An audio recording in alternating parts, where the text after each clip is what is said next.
ఓం విశ్వకర్మా విమనా ఆద్విహాయ ధాతా విధాత పరమోత సందృక్ తేషా ఇష్టాని సమిషా మదంతి యత్ర సప్త ఋషన్ పర ఏకమాహు.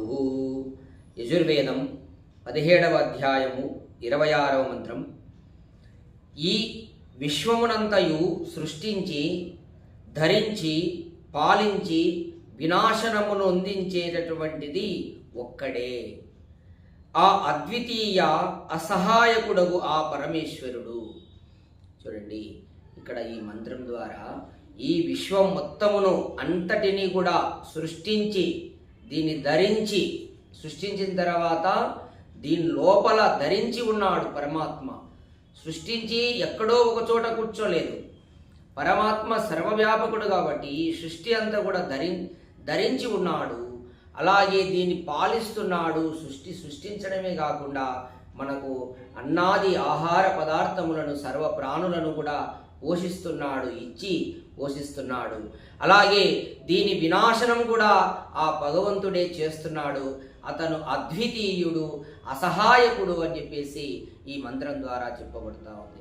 అంటే ఆ పరమాత్మకు ఎవ్వరు కూడా సహాయం చేయాల్సిన అవసరం లేదు. ఎవరి సహాయాన్ని కూడా తీసుకోడు. ఎందుకంటే సర్వశక్తివంతుడు కాబట్టి పరమాత్మ ఈ యొక్క సృష్టి స్థితి లయములు మూడు కూడా ఆ భగవంతుడే చేస్తున్నాడు. అతనినే మానవులు ఉపాసించి ఇష్ట కామ్యార్థములను సిద్ధింపజేసుకొని ఆనందించవలేను.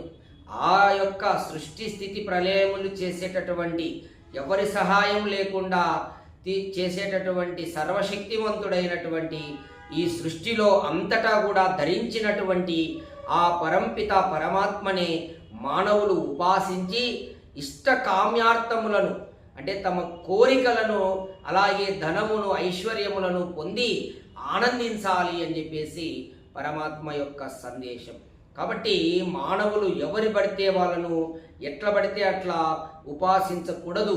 ఈరోజు కార్తీక మాస ప్రారంభం అని చెప్పేసి అందరూ కూడా ఈ యొక్క శివాలయాలకు పోతారు. శివాలయకు పోయి అక్కడ ఉన్నటువంటి ఆ లింగాలకు పూజలు చేసి అభిషేకాలు చేసి ఏవేవో నానా యాతనలన్నీ చేస్తారు. అలా చేయొద్దు. సృష్టి స్థితి లయకారకుడైనటువంటి పరమాత్మ నిరాకారుడు.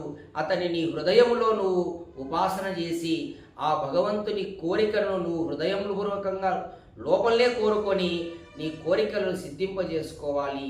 అలా కోరినప్పుడే ఆ కోరికలు నెరవేరుతాయి, కానీ ఎట్లా పడితే అట్లా కోరితే నెరవేరవు.